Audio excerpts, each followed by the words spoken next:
Fondation Jean Jaurès. Penser pour agir. Bonjour à toutes et à tous. Donc, je voulais en deux mots expliquer un peu l'esprit de ces rencontres géopolitiques qu'on a lancées au mois de février dernier, avec deux premières rencontres. La première qui a été consacrée au printemps arabe, à la Syrie en particulier et à l'Égypte, la seconde à l'Ukraine et à la Russie. Et donc on a décidé de consacrer cette troisième rencontre à l'Iran. Donc on, c'est moi-même et Farid Vaïd, ami et collègue co-directeur de l'Observatoire de l'Afrique du Nord et du Moyen-Orient à la Fondation. Voilà, donc comme je vais le dire à l'instant, on va revenir sur ce qui s'est passé en Iran depuis septembre 2022. Et on va plus particulièrement se pencher sur le rôle et l'influence des gardiens de la révolution sur la politique étrangère et de défense de l'Iran, en se posant les questions suivantes. D'abord, qui sont les gardiens de la révolution? Est-ce que c'est un groupe monolithe? Quelle est leur influence? Puisque c'est une institution paramilitaire qui est chargée de protéger le régime iranien et d'exporter la révolution islamique dans la région et à l'international. Quel rôle aussi jouent les Pasdarans dans la répression de la contestation? Évidemment, on abordera la question du nucléaire iranien. Et enfin, des relations stratégiques entre l'Iran et la Russie dans le cadre de l'invasion russe de l'Ukraine. Donc, en un mot, donc on a surfé sur l'opportunité de la visite de Kasra Aarabi à Paris pour organiser cet événement auquel on avait songé en fait depuis déjà un bon bout de temps. Je veux dire un mot sur Kasra Aarabi. Donc Kasra Aarabi, c'est un spécialiste de la politique étrangère et de défense de l'Iran, et plus particulièrement des Pasdarans, donc des gardiens de la révolution. Il est directeur du programme Iran au Tony Blair Institute for Global Policy, for Global Change, pardon. Et donc, comme je viens de le dire à l'instant, il mène ses recherches à la fois sur les Pasdarans et sur les Bassidji, avec ces derniers mois, évidemment, un travail plus approfondi sur la stratégie régionale de l'Iran, et notamment son réseau milicien de proxy. Donc, on va revenir sur tous ces aspects, puis sans plus tarder, je passe la parole à mon ami et collègue Farid, et ensuite, évidemment, à notre expert Kasra Aarabi. Merci David. Déjà, j'espère que vous êtes tous anglophones. J'imagine. Voilà. Notre invité va parler en anglais. Moi, je ferai la traduction de vos questions en persan, ou David en anglais. Bon, on va se débrouiller. Donc, non, juste deux mots sur les gardiens. Déjà, c'est bien d'avoir ce genre de réunion en petit comité, même si c'est enregistré, mais peut-être pas tout, en tout cas, si c'est nécessaire. Donc, ça nous permet d'aller un peu plus en profondeur sur un sujet sensible concernant les gardiens de la Révolution. Il y a beaucoup de mythes en France, un peu partout dans le monde, en Occident, sur les gardiens. Ils sont un peu pas très bien connus. C'est une organisation qui reste quand même assez opaque sur le budget, sur leur stratégie, sur leurs objectifs. Mais en même temps, c'est beaucoup de choses sur eux. Donc, c'est très précieux d'avoir Kasra aujourd'hui pour revenir sur le rôle des gardiens aujourd'hui dans la politique intérieure, la politique régionale, l'alliance, pas alliance, mais le rapprochement stratégique qu'ils ont avec la Russie, notamment dans le conflit ukrainien. Donc voilà, les gardiens de la révolution. En Iran, en France, on dit souvent le régime des mollahs. Moi, j'aime pas beaucoup cette expression concernant l'Iran. On sait qu'aujourd'hui, ça serait plus pertinent peut-être de dire le régime des gardiens. En tout cas, ils ont un rôle absolument considérable. Les ayatollahs, les religions en Iran sont de plus en plus peut-être juste une facette du régime, et derrière, c'est les oligarques. Quand on dit oligarques, bien évidemment, ceux qui sont proches des gardiens de la révolution, qui maîtrise réellement le pouvoir en Iran. Et la question de la succession du guide en Iran, qui est une question majeure dans les prochaines années, et qui sera une échéance très importante en Iran, que ce soit pour les oppositions, pour les Iraniens ou pour le régime. Évidemment, ce sont les gardiens qui auront, pas le dernier mot, mais qui auront un mot très important à dire concernant la succession du guide. Et certains d'entre vous les ont déjà fréquentés en Iran, donc ça sera intéressant aussi d'avoir quand même des questions-réponses avec Kasra sur ce sujet. La première question que je vais lui demander, ça va être sur le rôle des gardiens dans le mouvement qu'on a eu les derniers mois en Iran. Quel rôle ils ont eu, que ce soit dans la répression, quelle perception des gardiens de la révolution sur le mouvement, Il y a beaucoup d'opposants iraniens, c'est très étrange ces derniers temps, notamment des partisans du fils du Shah, qui évoquent soi-disant peut-être coup d'État dans les années à venir pour un régime iranien militaire et laïque. Bon, moi, j'y crois pas un instant, mais en tout cas, voilà, pour vous dire que c'est pas qu'en France, en Iran aussi, sur le rôle des gardiens, il y a beaucoup de questions. Donc voilà, c'est les questions qu'on va lui demander. Great. Well, حتما.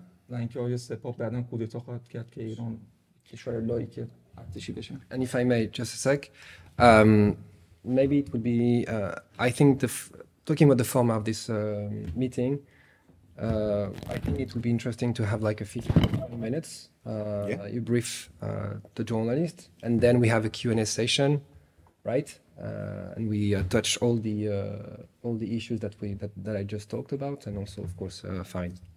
Perfect. Well, thank you for having me here, David, Farid. It's very, very important that we speak about Iran now. We are approaching a critical juncture on the Islamic Republic and on Iran, and the West needs to have a strategy and needs to be preparing for three major issues. And I'm going to touch upon those three major issues. And I think it touches upon some of the stuff that Farid has mentioned, and I will go into greater detail. So the first thing to note is, for Ayatollah, why is this such a critical juncture for the Islamic Republic? The 84-year-old now Supreme Leader Ayatollah Khamenei believes there are three existential threats to the Islamic Republic. So three threats to the regime survival. The threat from above in relation to succession, the threat from below in relation to protests and anti-regime unrest, and the threat from beyond, the increasing likelihood of military confrontation with Israel because the Islamic Republic is enriching, we know now, at 83%. There are 83% uranium particles found at the Islamic Republic sites, confirmed by the International Atomic Energy Agency, and we are moving towards a period of escalation. Now, I'm going to explain that Khamenei has, since 2019, been preparing for these threats. He had foresight and could see this unraveling. In 2019, he launched a manifesto for the next 40 years of the Islamic Republic. It was called Game Dovam Enqilab, which means the second phase of the Islamic Revolution. At the core of the second phase of the Islamic Revolution is the, quote, purification of the regime. Why does Khamenei want to purify the system? For Khamenei, he wants to ensure that his hardline Islamist ideology outlives him. And he is aware of these three threats. He needs individuals that are blindly committed to his rule, that are the most ideologically extreme Khamenei absolutists. And what we've seen since 2019 is a process of either appointments, direct appointments across both the formal structures of the Islamic Republic and the informal. So these have either been direct appointments or de facto appointments through manufactured elections, such as what we saw in 2021 with Raisi's appointment to the presidency. The last change we saw was a few weeks ago with the Supreme National Security Council head, Ali Shamkhani, being sided for Ali Akbar Ahmadian, who has no political or diplomatic experience. He is purely a military strategist, if we want to call him that. We know that he is one of the most ideologically committed members to Khamenei. He's part of Khamenei's cult of personality. In 1999, he was one of the 23 IRGC commanders that threatened to oust President Khatami if he did not shut down anti-regime protests. So, with Ahmadian's appointment, in Khamenei's eyes, the purification is now complete. What we've seen, by the way, with this purification is Khamenei divesting more power, as I said, to the most ideologically extreme members of the regime, And the bulk of that comes from the Islamic Revolutionary Guard Corps, the IRGC.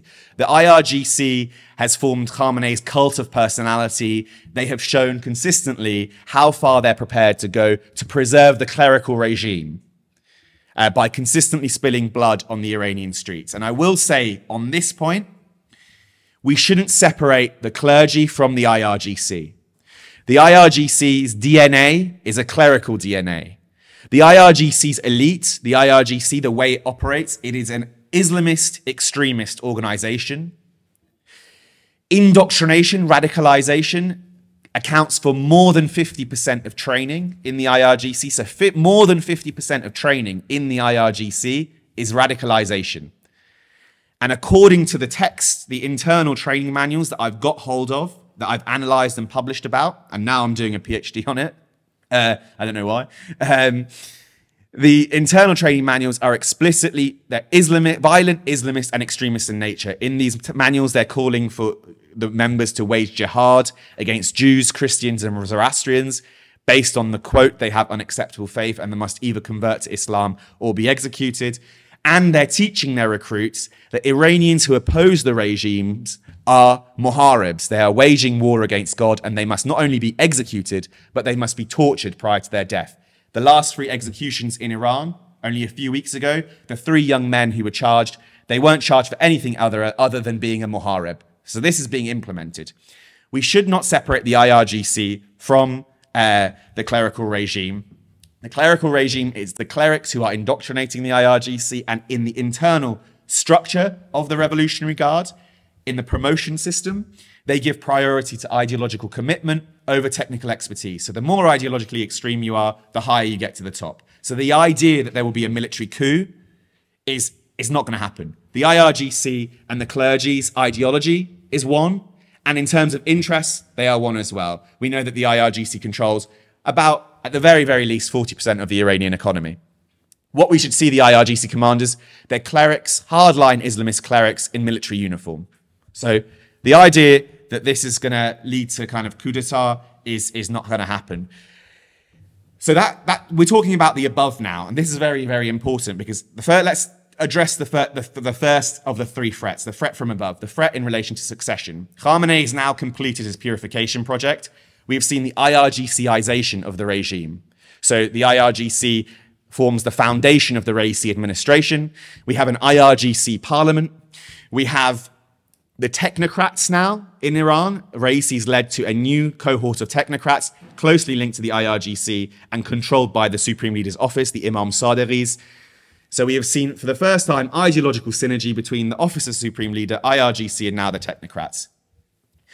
So in terms of the threat from above, now that the system has been purified, we will see the beginnings of an internal purge of the regime.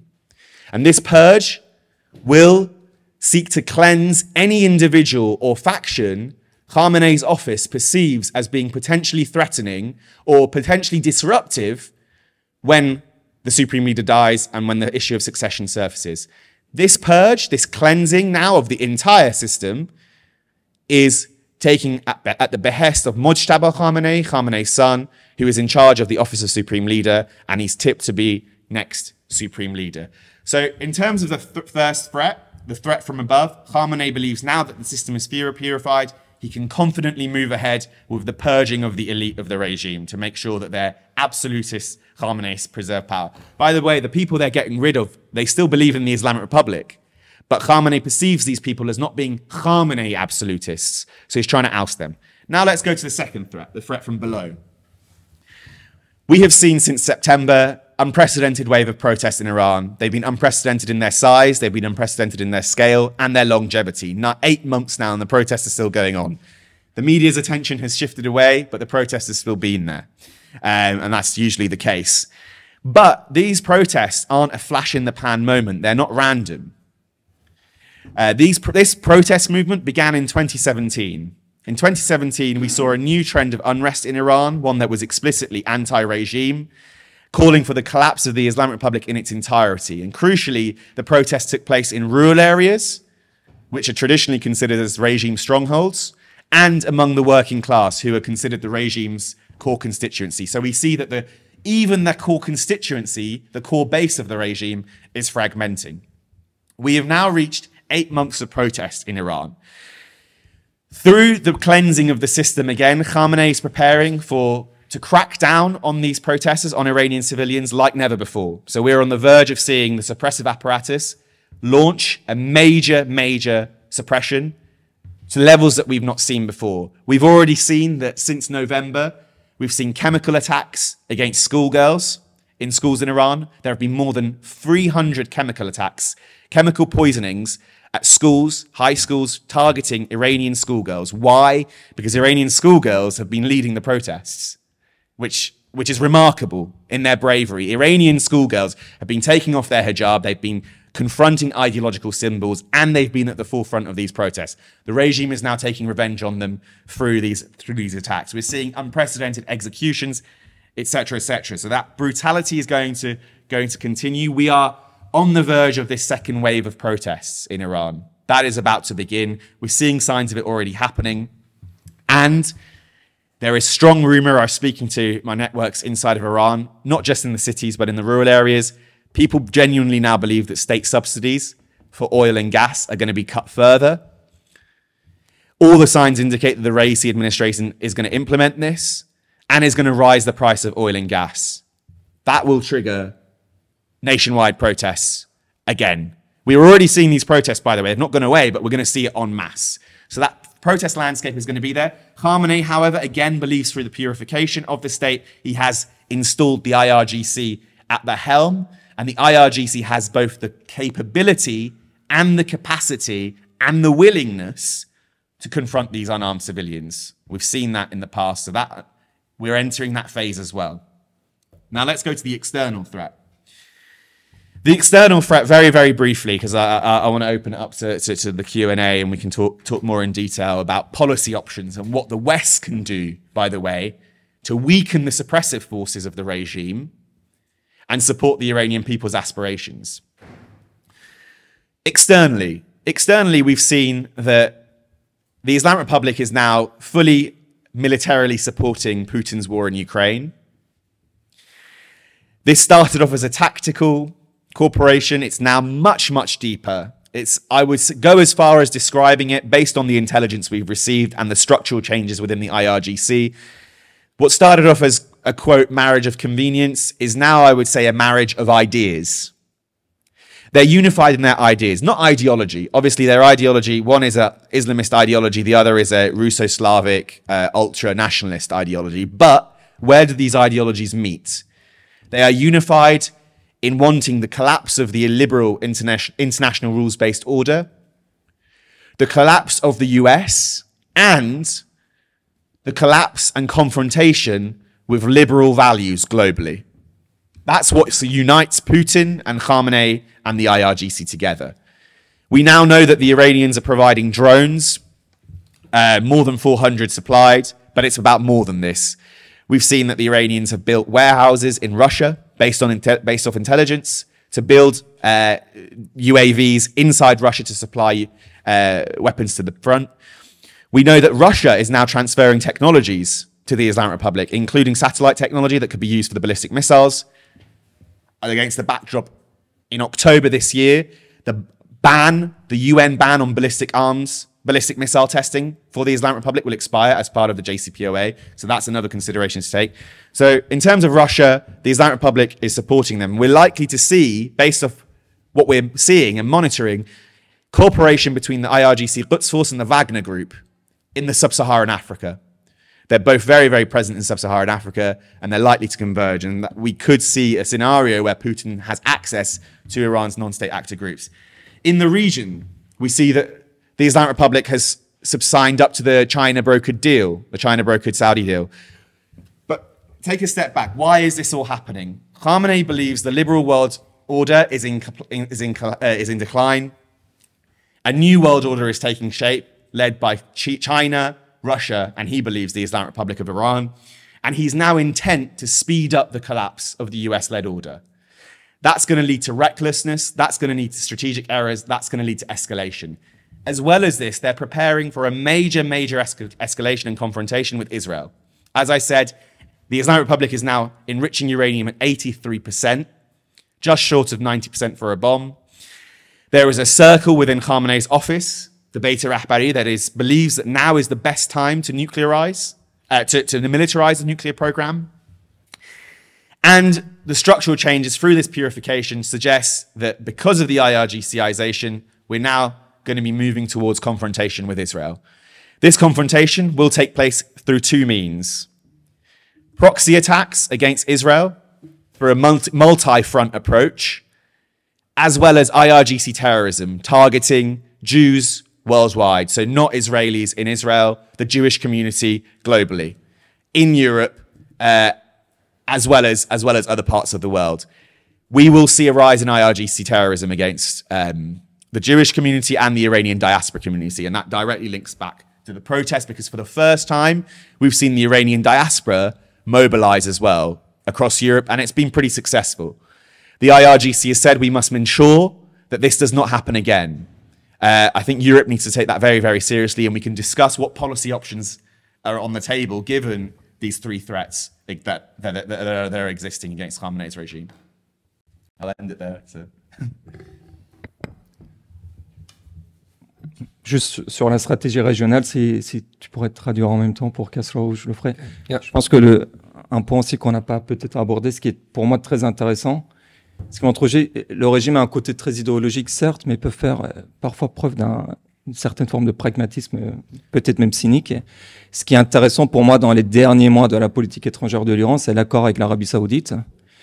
C'est le guide qui dit il y a quelques jours qu'on serait content de normaliser nos relations avec l'Égypte.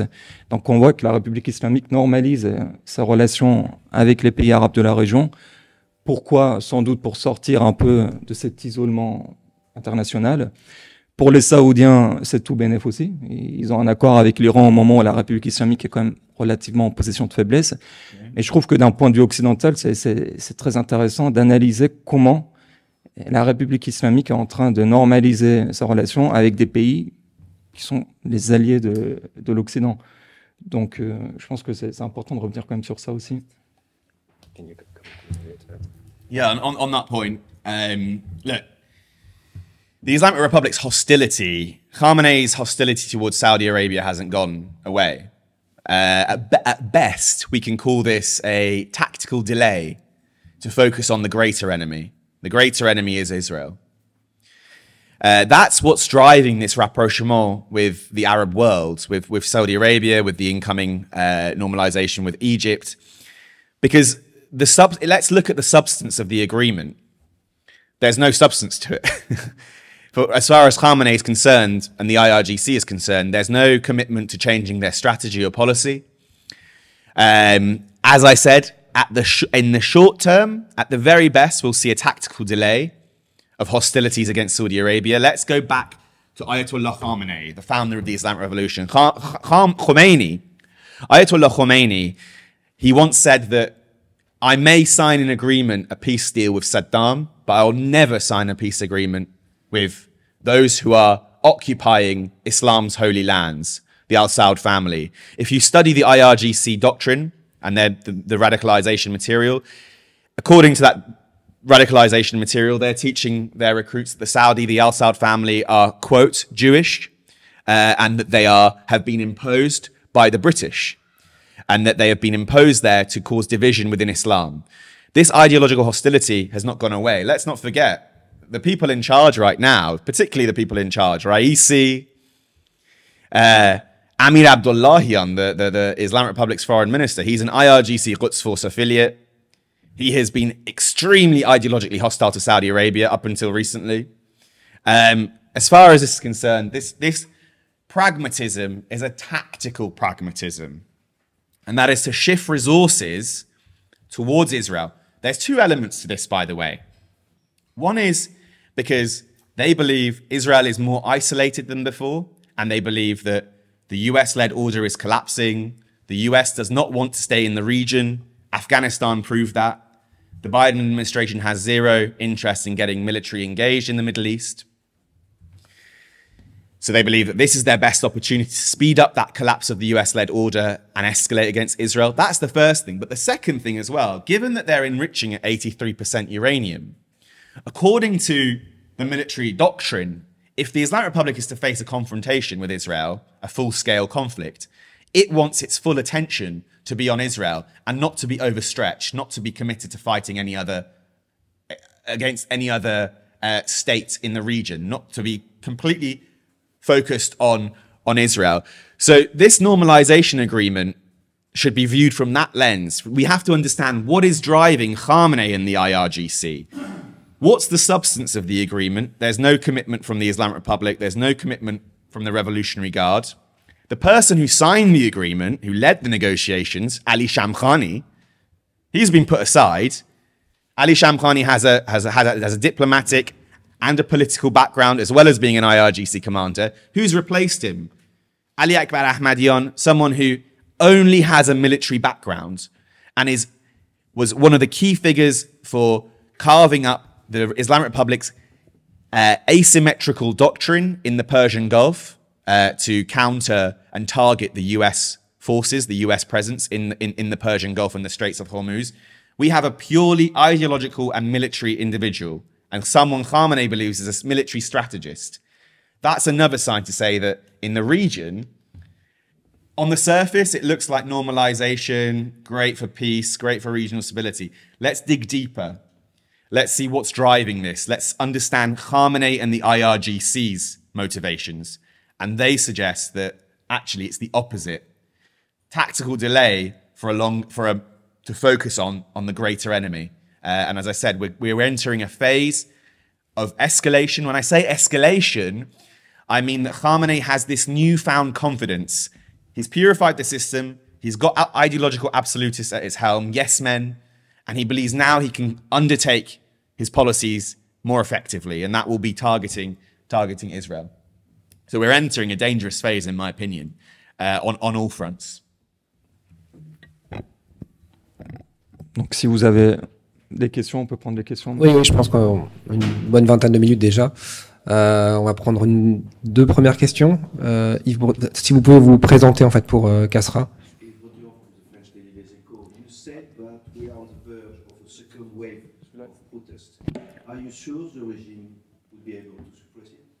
Yeah, that's a very good question. And we can only go by what we've seen. And the first thing to note is, as I said, Khamenei was preparing for protests. The IRGCization of the regime. So we've seen the IRGCization both at the top level, at state level, but also at local level. In June 2021, we saw at the local level, they installed IRGC affiliates across the city councils, across the mayors in the Iranian provinces. Why? Because in times of protests, local and state coordination is absolutely key. So they've tried to beef up their security forces to be able to overcome this. In November 2019, so there's different layers of defense in protests for the Islamic Republic. They've got different levels. So the first line of defense is the police, the law enforcement, Najar or Farajar now is the police. The second line of defense is the Basij special units. Basij, Garmavije, Basij, they're around 100,000 special trained in suppressive forces, part of the suppressive machinery. The third layer is the IRGC's provincial guard. These are IRGC province units that are spread across different provinces in Iran. Then, if all three of these are unable to, quote, neutralize the protests, we reach Code Red. Code Red is when the IRGC's ground forces enter, they encircle the town, city, province, and they move in and open fire on civilians. In November 2019, we saw Code Red in one province. That increased now in the last protest to around more than three. So we're on 3 provinces at the very least. That shows that in at least 3 provinces, the Islamic Republic almost lost complete control. We know based off the intelligence documents that have been leaked that the IRGC has said it's struggling to maintain control. We know that a recent document that was leaked and hacked, that Mujtaba Khamenei, Khamenei's son who runs the Supreme Leader's office, criticized the Basij said that they needed more capabilities, they need more equipment to be able to overcome more protests. And what we're seeing is the regime relying more on its security suppressive forces.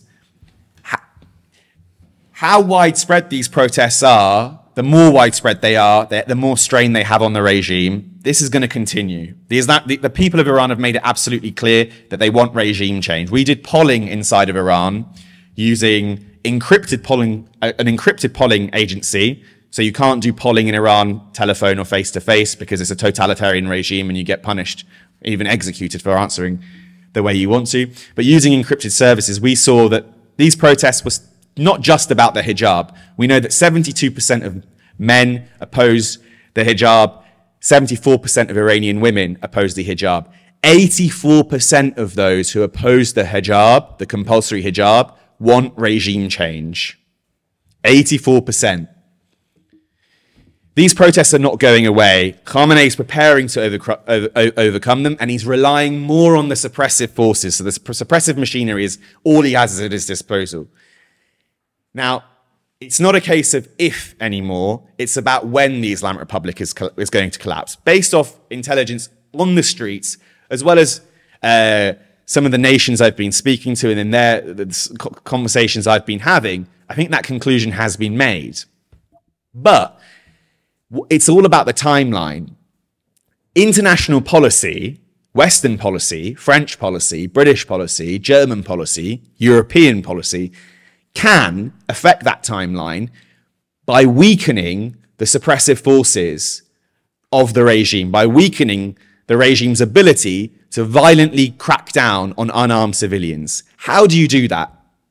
By imposing maximum cost for any affiliation with these organizations, with these suppressive organizations. That's the first measure, and I will go into that. Let's unpack that first.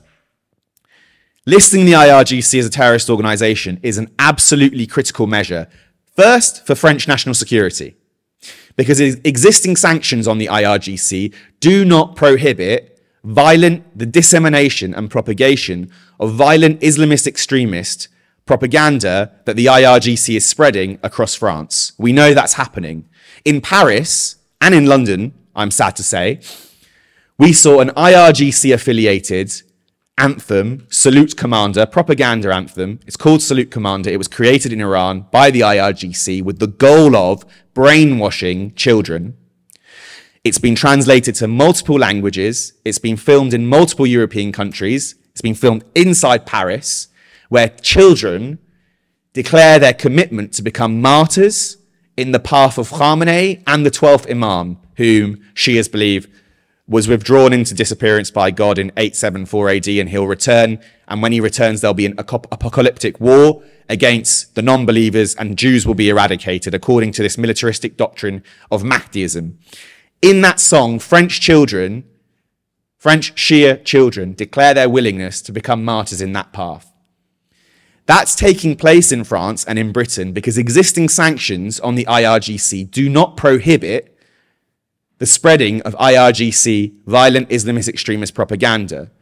The IRGC has clocked onto that, by the way. As part of its strategy, it's not only conducting direct IRGC terrorist attacks in Europe. We've seen that recently. There were 2 foiled in November in London. The head of MI5 said that there were being 10 IRGC terror plots foiled in 2022 alone. But the IRGC, after the attack on Salman Rushdie, is also focusing on homegrown Islamist radicalization and terrorism. We know that France has experienced that with ISIS and Al-Qaeda, where French citizens have engaged with violent Islamist extremist propaganda, have become radicalized, and have either conducted lone wolf attacks or coordinated attacks with ISIS inspired. The Islamic Republic, the IRGC, is replicating that, but for Shia Islamist extremism, Shia Islamist terrorism. At present, the French government, tech companies, do not have a mandate to prohibit any propaganda activity or any activity that's related to the IRGC, because existing sanctions do not cover that. Listing the IRGC as a terrorist organization provides the French government, provides the technology companies with a clear mandate to prohibit any violent Islamist extremist propaganda activity that's in France. As well as this, if we look at the preventing Islamist extremism, the French model, and in Britain, it's only focused on Salafi jihadism. So it's only focused on Sunni Islamist extremism, preventing French citizens from becoming radicalized. The French government's program is only focused on Salafi jihadism. That means at present, the government does not have the right tools to prevent against Shia radicalization, which is a real threat. Again, terror legislation provides government with that mandate to do that. So not only that, very, very quickly, that's what terror legislation does. That's why, first and foremost, listing the IRGC is important. But the political ramifications as well, it weakens the suppressive forces inside of Iran. Why? Because it increases maximum cost with any affiliation within the IRGC. That can have the effect of A, prohibiting, preventing future members from joining the IRGC, and B, leading to fragmentation among the mid-ranking and lower-ranking members of the IRGC. So that's what the West can do. Whether the West's policy can affect how successful the Iranian people's protests can be, and also the regime's ability to suppress those on the streets. Farid, est-ce que tu veux commenter en fait sur ces deux aspects, à la fois de la contestation, est-ce qu'elle va reprendre, quelle sera son ampleur, et si le régime sera capable de la contenir, de la réprimer, et puis le second point sur la question des sanctions ciblées. Sur la première question, c'est presque impossible de répondre. Est-ce que ça va reprendre? Sans doute. Il n'y a pas de raison que ça ne reprenne pas. On voit d'ailleurs que l'écart entre les différentes manifestations en Iran se réduit de plus en plus. Entre 2009, 2017, 2019, 2019. À chaque fois, ça devient de plus en plus violent, de plus en plus radical, et les opposants sont effectivement de plus en plus anti-régime. On peut dire aujourd'hui, contrairement à 2009, ce n'était absolument pas le cas. Aujourd'hui, oui, la grande majorité des Iraniens souhaitent en tout cas une séparation de la politique et de la religion, donc effectivement un autre régime d'une autre nature. Est-ce que le régime sera en mesure de réprimer les manifestations? Si c'est des manifestations de cette nature, oui. Je pense sincèrement, tant qu'il n'y a pas 3, 4, 5 millions de personnes dans les rues de Téhéran, je ne pense pas qu'il y aura une grosse inquiétude de la part du régime. Après, il ne faut pas non plus surestimer leur capacité de répression. Mais si c'est des manifestations un peu ici et par là, 200 personnes dans ce quartier, 200 personnes dans un autre quartier, dans différentes villes, de manière non coordonnée, je pense que malheureusement, oui, le régime a les moyens. C'est quand même un régime qui est bien organisé, un État avec des millions de fonctionnaires. Dans n'importe quel village en Iran, vous avez un bureau de Basij, dans n'importe quelle mosquée, dans n'importe quel ministère, dans n'importe quel bureau, hôpital. Vous avez partout des bureaux de Basij. Donc quand même, c'est un régime qui est... Amir Abdollahian l'avait dit à New York, il avait dit fièrement qu'on a un savoir-faire en matière de répression, ce qui est complètement vrai. Donc de l'autre côté, je pense que le calcul du régime aussi, c'est diviser pour mieux régner. Effectivement, il y a une grande majorité, je pense, même si on n'a pas de chiffres scientifiquement parlant, mais une majorité absolue des Iraniens sont contre le régime. Est-ce qu'ils sont tous pour la même chose? C'est encore une autre question. Est-ce qu'il y a demain, s'il y a des élections proportionnelles en Iran qui arrivent en première, deuxième, troisième position? C'est des questions ouvertes. Quand on voit la diaspora iranienne, comme l'a dit Kasra, effectivement, la diaspora a été très mobilisée, joue un rôle important. Mais là, en ce moment, c'est plutôt, il donne une image plutôt assez, on peut dire, pas de méchant, mais assez pitoyable. Moi-même, je suis dans l'opposé, je suis dans la diaspora iranienne, mais voilà, la diaspora n'est absolument pas unie, coordonnée. D'ailleurs, c'est ce qui complique les relations avec les États occidentaux. Pour revenir sur la deuxième question, je pense qu'au Quai d'Orsay, à l'Élysée, j'ai pas des sources, hein, mais je pense que... La question des sanctions. La question des sanctions. Le calcul est très simple. Ils sont arrivés à cette conclusion, ce qui est peut-être triste pour la population iranienne. Je pense qu'ils sont arrivés à une conclusion dans l'immédiat, il n'y aura pas de changement de régime. Donc on va négocier avec eux pour libérer nos citoyens. Bon, ils l'ont fait. Je pense qu'ils vont continuer à le faire. Apparemment, les Américains sont en train de le faire. Donc oui, je pense que sur les sanctions, je pense qu'on ne se dirige pas dans cette direction-là. Je ne parle pas de mon souhait ou de ce que je pense qui serait bien ou non. Mais quand on analyse ce qui se passe, je pense qu'à l'inverse, il y aura peut-être toujours quelques... Moi, je pense qu'on a fait beaucoup de communication sur l'Iran ces derniers mois. Beaucoup de tweets, beaucoup de likes. Je parle des États occidentaux. Mais concrètement, bon, les sanctions qui ont été imposées par l'Union européenne ne changent pas grand-chose, hein, parce que les Américains ont déjà imposé toutes sortes de sanctions sur l'Iran. L'Iran est le pays le plus sanctionné du monde, et par l'extraterritorialité du droit américain, voilà, Total n'était pas en Iran. Donc quand j'entends la France, la Commission européenne sanctionner l'Iran, je vois pas exactement de quoi on parle, hein, parce qu'il n'y a pas de relation économique. Donc le guide a déjà fait le guide. Quand j'ai le guide, le bureau du guide avec ses conseillers, ils ont déjà tourné la page de 2015. Je pense qu'ils ont arrivé à cette idée, bon, ça va pas marcher avec les Occidentaux, donc effectivement, cette nouvelle ordre mondial, le XXIe siècle, dominé par la Chine et la Russie, c'est ce qu'ils pensent, mais pas que, par les Indiens, par les autres pays de la région aussi. Eux, ils ont tourné la page, et ils ont mis tous les pro-Occidents à l'intérieur du régime, ils les ont mis de côté. On n'entend plus parler d'eux, hein. Ils sont complètement mis de côté. Donc voilà, je pense qu'on va effectivement vers une confrontation, une impasse entre les États, mais ce qui n'empêche pas, paradoxalement, des discussions entre diplomates ou entre services de renseignement, j'imagine, pour échanger des prisonniers. Si tu veux bien lui traduire juste ça, rajouter un tout petit aspect sur la contestation. Moi, il me semble que tant qu'il n'y aura pas de jonction entre la jeunesse estudiantine, les classes moyennes, y compris de la périphérie iranienne, il n'y aura pas de révolution. À ce stade, c'est une insurrection. Mais il est absolument impossible de prévoir ce qui va se passer. Bien sûr, il y a une forme de contagion à laquelle on assiste avec une radicalisation de la contestation. Et moi, ce qui me frappe, c'est que même si le régime n'a pas faibli, a réussi à réprimer en grande partie la contestation actuelle, il a quand même reculé dans les faits. Dans les faits, dans les rues, on voit que le port du hijab est de moins en moins respecté.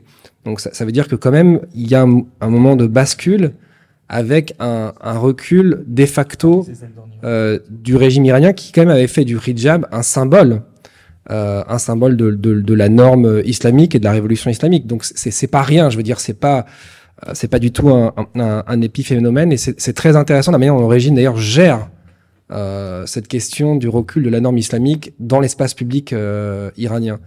Moi, je me demandais si par ailleurs, il n'y avait pas aussi une question de géographie électorale, parce qu'on a beaucoup parié sur la défaite d'Erdogan en Turquie, et on constate qu'il y a quand même un clivage entre les centres urbains et la périphérie turque, anatolienne. Est-ce qu'on n'assiste pas à ce même type de clivage en Iran? Si tu veux bien d'ailleurs traduire cette mais juste pour, question. Oui. Juste pour répondre.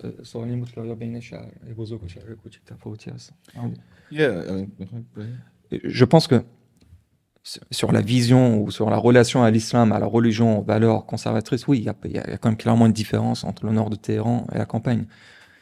Mais je pense qu'aujourd'hui, le mécontentement à l'égard du régime est partagé partout, surtout dans la campagne, parce que c'est eux qui souffrent beaucoup de la crise économique.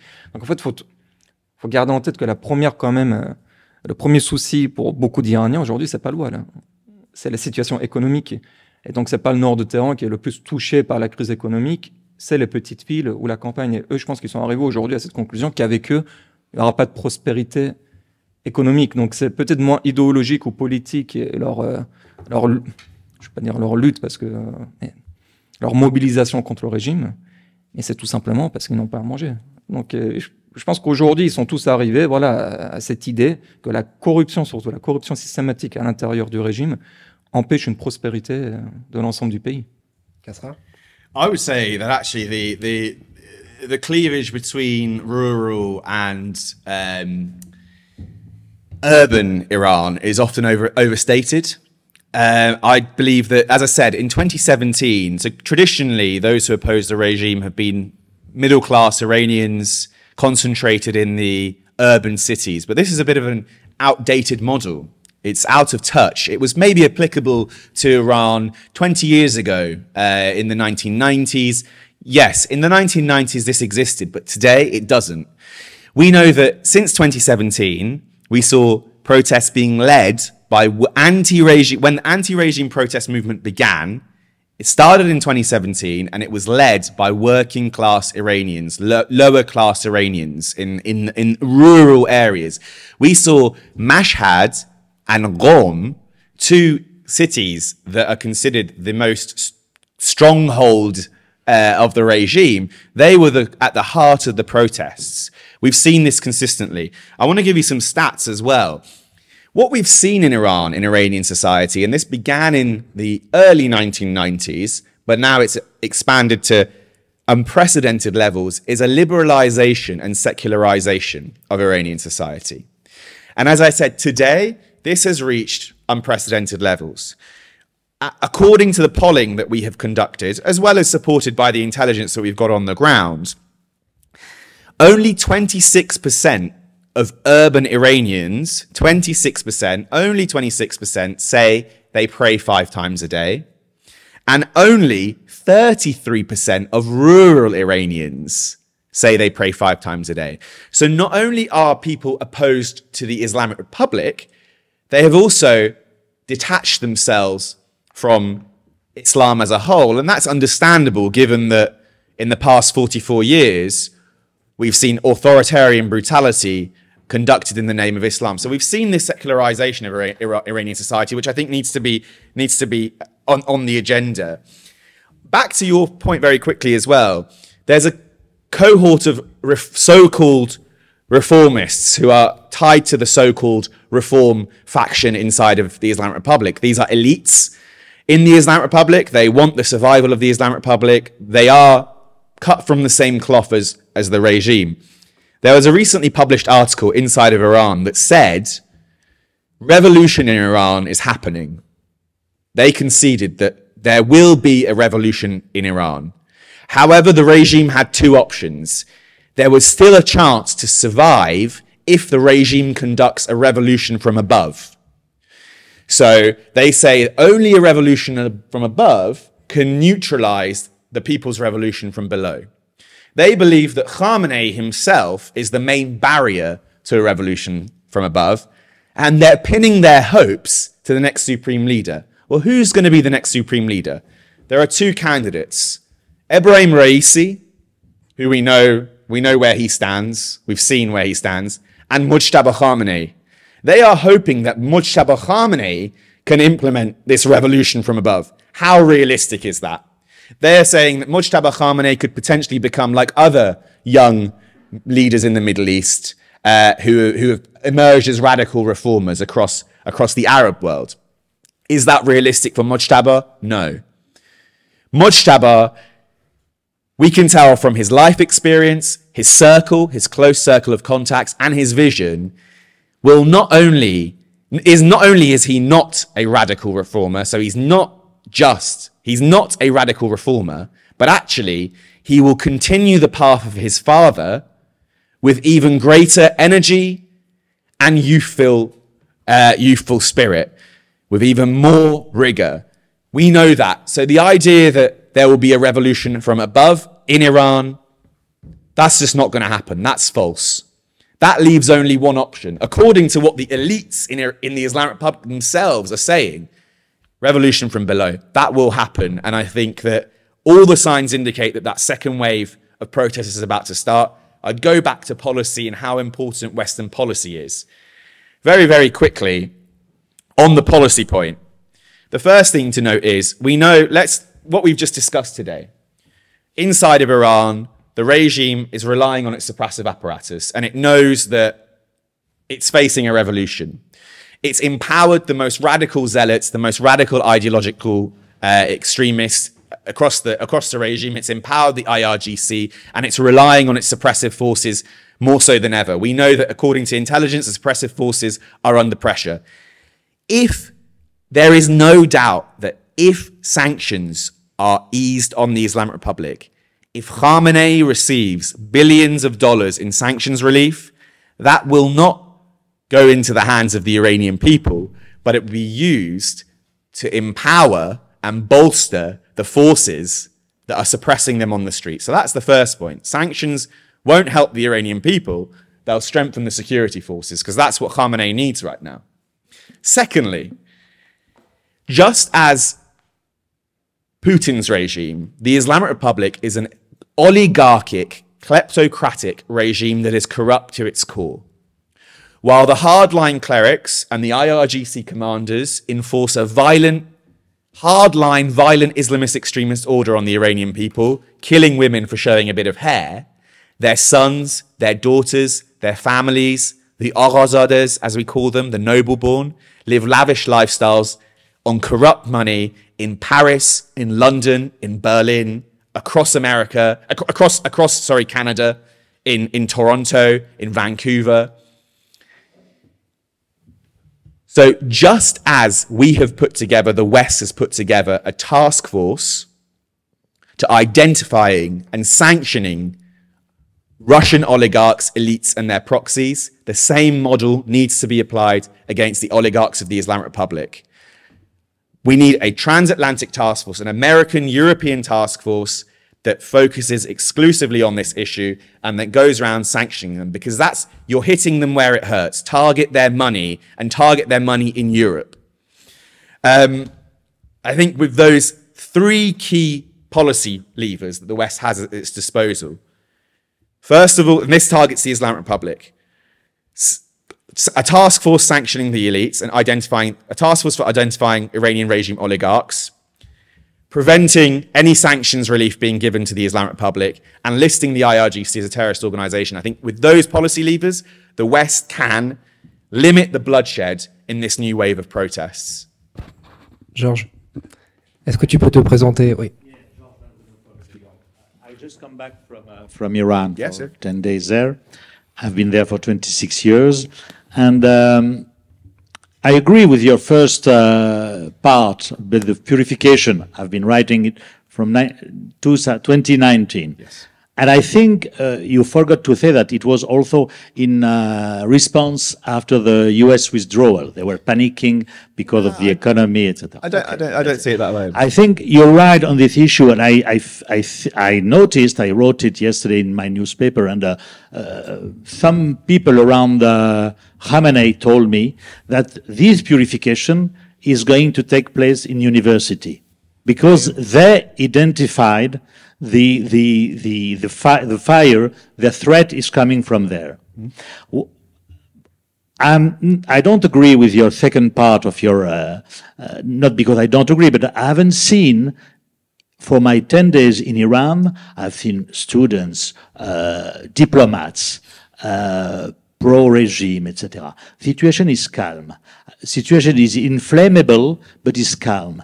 And no students are demoralized because of the huge repression. I could go around Sharif University. I met one or two students who described me very accurately the situation. They have been harassed, etc. Yeah. So the way for most of them, they want to leave now. Immigration, the brain drain is increasing. So, as David said, I think the real threat for the regime now is not in the short term. In the long term, nobody knows what could happen. It's the economy. The economy is collapsing. I'm not sure that they will make the mistake to suppress to increase the oil price, because it will be very dangerous for them. But the real point, as I've been writing for 6 months, when I heard, the revolution, blah blah, etc. I've met many Iranians that told me, we support the protests. 80% of Iranians are against the regime, but it's not new. But most of them, all of them, didn't want to participate to the protests because they are afraid of the future. So, as you said, as I wrote, as they told me, the next stage is a junction. If there is a junction between the students and the mass population, it will be like in 1978. But until that, nothing will happen. And voilà. So, do you want me to respond? Yeah, let me also. That's a big thing to take on. So. Yeah, no, because it's and last thing about the diaspora. Yeah, happy to. The diaspora. I've met diplomats who are not pro-Iranian. Our French ambassador, he's not very pro-Iranian, as you know, and others. And Iranians, opponents, they told me diaspora is a joke. It's a joke. They are enjoying our difficulties to promote themselves. That's what leaders have to say. I'm a member of that. Right? And it's not from the regime, it's from the opposition. So we have to have that in mind when we speak about Iran. So well, I'm happy to. the final point is a very, very important one. Let's start with the first point, though. Look, I have regular contact with people inside of Iran. I was in Iran 2017. I wish I could go back. I can't go back anymore. 2017, I have family there. I'm Iranian. I can't go back. I would like to go back, but it'd be a one-way ticket. Well, still, what I'm saying is the anger was still there. We saw the first wave of protests. This new trend began in 2017 with the Daymah protests. So, look, in terms of being in Iran, I have people inside of Iran, across the rural, across the whole country, both friends and family, but also networks I speak to, including protest leaders, so underground civil society groups. They tell me that this protest movement is not going away. When we talk about revolution, we're not talking about a 100-meter sprint. A revolution is a marathon. This marathon, according to Khamenei himself, is a jang of iradeh. We're in a believing, it's a war of beliefs. If we track what's happened in the past 44 years, we can say confidently that the overwhelming majority of Iranians oppose this regime. The Islamic Republic will admit that, and you've been in Iran, I'm sure you've witnessed that. The majority of French are against Macron. Sure. Okay, but very different. But Macron isn't killing people in the streets. So I think we shouldn't make those parallels, because it takes away from what the Iranian people are facing, right? It's not a democratic country. In terms of suppression, the Islamic Republic has increased suppression. Iranian people, however, when you talk to the Generation Z of those who are involved in the protests, those who I've spoken to people who have lost their eyes, as you know, they've been targeting eyes rather than shooting and killing people. Their spirit, the revolutionary spirit, has not gone away. That protest, what we're seeing right now, and I've corroborated this with people on the ground, including embassies that are on the ground, the revolutionary, below the surface, the revolutionary spirit is bubbling.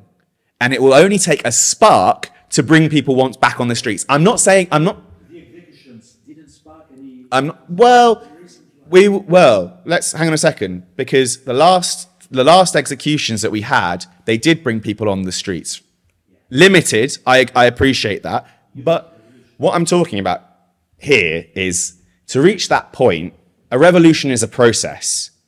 It's not going to, when we're talking about the collapse of the Islamic Republic, when we speak about revolution, the conclusion the Iranian people and those on the streets are saying, which is very, very different to 2009. I was in Iran in 2009 during the protest. In 2009, there was still belief that the system could be reformed. Now, people have reached the conclusion that it can't. And that's what's driving this movement. It's not about if it will collapse, it's when. Sure, I know, of course. And I'm not saying, and that was a revolution, but it was brutally suppressed. So what I'm saying, to follow the David, I've seen a regime who knows that it can't come back to the previous situation. 20% of Iranian ladies in Tehran don't wear anymore the veil. Okay. I've seen religious police going to bar type and others saying, your girls are, okay, it's out of control, but your waitresses, you have to put, because they are under pressure. Sure, but when they're radicalized. When we're talking about... They know how far where they can go. Let's they can be weak. It's important to say, and this isn't to take away from your experience, that, you know, a 10-day, a 6-month stay in Iran is very different to understanding the underlying causes that's driving this anger. The underlying causes and anger is still there. And so what I'm saying is, look, this is a process. We're not saying tomorrow we're going to wake up and the Islamic Republic is going to collapse, right? When we talk about revolution, this is a process. Western policy can affect the suppressive machinery, but also, and you touch upon a very good point here, until there is not a viable alternative, right? And this is, and I concur with you here. They don't want a foreign intervention. They don't want a foreign opposition. Sure. They told me, you know that. Sure. They've seen the experience of Iraq, of Syria, etc. In conversation, the revolution, if there will come from inside, not outside. The revolution will happen from below. That is a joke. Even though he has supporters. Well, no, let me unpack the division. Let me unpack the division in the diaspora community, right? So, it's really important to take a step back, right? For the past, we have 8 to 11 million Iranians outside of Iran, right? In the past 44 years, it was 43 because it started last year, we had not seen the diaspora community, this huge diaspora community, by the way, which is very wealthy, very, very wealthy, very educated diaspora community, mobilize, right? So when we talk about the toxicity and the divisions, I think first and foremost, we've reached a point for the first time in the course of the Islamic Republic's existence that the diaspora community has come out on the streets together. Yes, they have differences in ideas, differences in vision, different ideological kind of perspectives, follow different kind of figures. But for the first time, we saw 80,000 Iranians mobilize in Berlin. I have not seen that. My father has not seen that. My father went to the protests. He's never seen anything like it. So that unity amongst the Iranian diaspora, I would actually say, exists. However, I agree in terms of the diaspora leadership, we're seeing fragmentation, we're seeing division, right? Until there is not an organized opposition, outside. Inside the country, we're seeing that they've got networks. Inside the country, we're seeing that they're connected. They're coming on the streets. They're coming on the streets regardless, right? I'm in touch with them, with the protest leaders. And that's, regardless of what's going on outside, they're still taking to the streets. So that will still happen. But to effectively coordinate, to effectively affect Western policy, the Iranian people need a functioning, well-organized opposition with a viable alternative, right?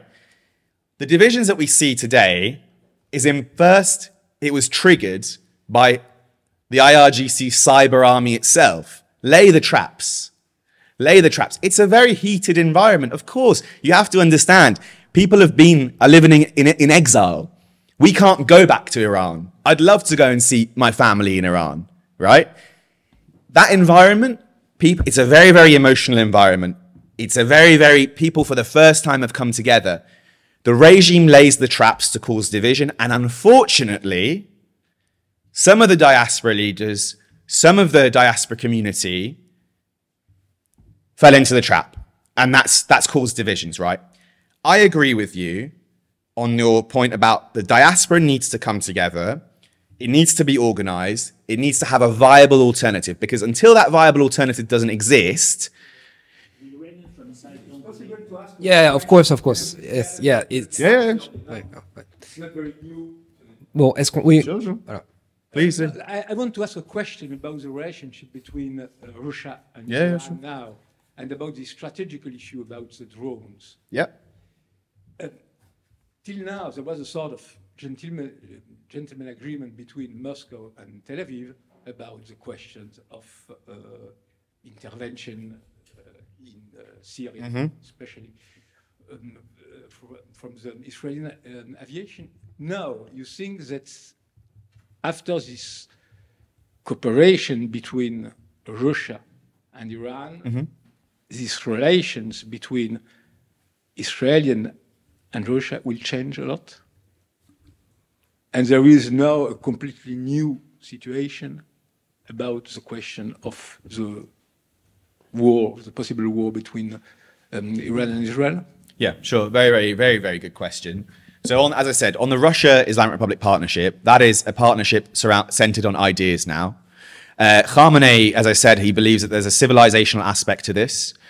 He has long said that a clash of civilizations exists between Islam and the West, between Islam and liberal values, and now he's found partners in this civilizational battle. He believes Putin also believes in this civilizational war. Putin's openly stated that. Obviously, he has a different ideology, but he believes that an ideological troika has emerged between Khamenei, Putin, and Xi Jinping. I think the Chinese, they're thinking about their own interests. They're unlikely to get really their hands dirty in this, but we're seeing a much more closer relationship between Putin and the Islamic Republic and the IRGC. By the way, this cooperation at this military level began in Syria. Let's not forget, a few days after the JCPOA was signed, Qasem Soleimani went to Moscow. He begged for Putin's air support in Syria to support the militias, Shia militias inside Syria, and Putin then intervened. We saw in 2016, the Iranians, for the first time, according to the Islamic Republic's constitution, it was an unconstitutional move, but the IRGC enabled Russian aircraft, military aircrafts to use Hamadan Air Base in Iran as a landing spot to conduct operations in Syria. And this has been a process. Now, because it's a relationship centered on ideas, that's what makes this dangerous. It's not just about drones. We're seeing, as I said, munitions factories. We're seeing the transfer of technology from Russia to Iran. We're also seeing increased IRGC cooperation and likely IRGC cooperation with the Wagner Group in sub-Saharan Africa. We often talk about the threat, the nuclear weapon threat, when it comes to Putin. Will Putin use nuclear weapons? I don't think he will, but it's a threat we should take very seriously. What I think, because of this closening relationship between IRGC and Putin, what I think is more plausible and potentially more destructive is Putin gaining access, or Russia gaining access to the IRGC's plethora of non-state actor groups, so it's non-state actor network, and the IRGC and Moscow coordinating to target Western interests, to target Western positions via these militias with enough plausible deniability to avoid consequences. That would tilt the balance. And I think where we're going to see that play out, first and foremost, is sub-Saharan Africa. And we've seen evidence of that already. Israel is really important here. We saw this year, or it might have been end of last year, the Israelis deliver anti-drone systems to Ukraine. They'd been holding off from this, but they have now delivered that. That, to me, shows that the Israelis are taking the drone threat from the Islamic Republic very, very seriously. We were seeing Israeli anti-drone systems targeting Iranian UAVs. Are we moving closer towards confrontation between Israel and the Islamic Republic? I think so. As I said, I think part of the normalization with the Arab world was for the Islamic Republic to focus on its first and foremost ideological enemy, Israel. We know that because of sanctions, in 2018, in 2020, based off the intelligence I'd received, corroborated with some other agencies, the IRGC had stopped paying Hezbollah operatives in dollar payments. So they used to pay them in dollar payments. They started paying them in local currency because they couldn't afford dollars. We know, based off the intelligence we've received now, they've returned back to dollar payments. So that, to me, suggests two things. First of all, sanctions aren't being enforced rigorously. And we know, based on intelligence, that the Islamic Republic, despite the oil sanctions, is still exporting 1.5 million barrels of oil per day. It's not near the 2.5 that they were doing, but 1.5 provides them with enough of a lifeline, enough resources. And clearly, it's having the effect. They're prioritizing funding of Hezbollah. We've seen that in this wave against Israel, I think we've already started to see the beginnings. Prior to the latest conflict between Israel and Palestinian Islamic Jihad, we saw a wave of attacks inside of Israel conducted by the Lion's Den militia. We know that the Lion's Den militia has links to the IRGC Quds Force. We know that Khamenei has pledged more support for groups that are conducting operations against Israel. That confrontation, we're moving towards that. That will, as I said, the Islamic Republic hasn't got the capabilities to target Israel conventionally, but we'll see an increase in IRGC proxy attacks against Israel. By the way, I've spoken to the Israelis and they're taking this very, very seriously. When Prime Minister Netanyahu spoke about a multi-front approach, that's consistent with the structural changes to the IRGC and the doctrinal changes to the IRGC. So it's consistent with that. It's not just empty rhetoric for home and domestic consumption. The IRGC's structural changes show that it's preparing for a confrontation. Last year, the changes to the intelligence organization, the ousting of Hossein Taeb and the bringing of Kazemi, who was head of the counterintelligence of the Revolutionary Guard, that was in part driven because Taeb had failed, in Khamenei's eyes, in conducting successful terrorist operations against Jewish citizens globally. Kazemi is very, very keen. Kazemi belongs to that cult of personality. He's got to prove himself. And that's consistent with the wider changes. So we're moving towards that confrontation. It's going to be IRGC terrorism that this is going to surface. And I think and we're seeing, by the way, operations in Europe. We've seen IRGC surveillance taking place against Jewish kindergartens in Germany, against Jewish centers. We saw that in Greece, an Israeli restaurant, there was a foiled terrorist plot against an Israeli restaurant. We've seen in London, there's been a hit list against Jewish members of the Jewish community members in the UK. So this is going to play out. It's going to play out in Europe as well. And when we see, you know, Asadullah Assadi, who is the Maoist diplomat, so-called diplomat, convicted on terrorism in the European court for plotting a terrorist attack here in Paris, and the IRGC responded when Asadullah was detained. The IRGC responded by taking a Belgian citizen hostage. When we see that a terrorist is then kind of made to go free in return for a Belgian citizen, obviously it's great the Belgian citizen who had nothing to do with anything is free. But Asadullah received a hero's welcome when he landed in Tehran, and the IRGC has openly stated that this shows the success of our approach. So we can expect that kind of approach. The threat is in Europe. As far as the IRGC is concerned, it's not facing the consequences for its actions. And that hostility, particularly as we move towards confrontation with Israel, the Islamic Republic's confrontation with Israel, that hostility will play out in Europe. Because as far as Tehran is concerned, Europe doesn't have the willingness at the moment to enforce consequences on its regime. If that changes, and I hope it does, and if we had an E3 response, for example, the recent EU sanctions against the student Basij organization, we in April wrote the first piece on the student Basij organization, exposing its structures, exposing how it operates, how the regime gives scholarships to its members to get loyalty, to scholarships to send them to Europe to study. We published this in April. The European Union designated them, sanctioned them just a few days ago. They used the terminology we used in our paper as the reason for it. Measures like that are important for European security. Listing the IRGC again, as we move towards this period of confrontation, as we're going to see much more IRGC terrorism, that's a step the West has to take. And I think France can be a key leader. I've spoken to people across European states, spoken to the European Union, I've spoken to the Brits, obviously at home. At the moment, if one leading European nation takes a step, other nations will follow. But we're in a situation where London is waiting for Berlin or Paris to move, and Paris is waiting for Berlin or London to move, vice versa. As soon as that step is taken, other European nations will follow suit. Let's not forget, the IRGC's threat is not just in the Middle East against Israel, it's in Ukraine and it's in Europe. Fabien Zamora de l'AFP. Yes, thank you very much. Can you tell us a little more about the cooperation and the links between IRGC and Wagner in Sub-Saharan Africa? What kind of stuff are they doing together? Thank you. So what we're seeing, when we say Sub-Saharan Africa, first and foremost, Sub-Saharan Africa is now, according to intelligence reports, going to be the hotbed for terrorism, Islamist terrorism. We're already seeing IRGC paying much more attention to Sub-Saharan Africa. Raisi has prioritized Sub-Saharan Africa. It's one of the countries they've sought to send delegations the most.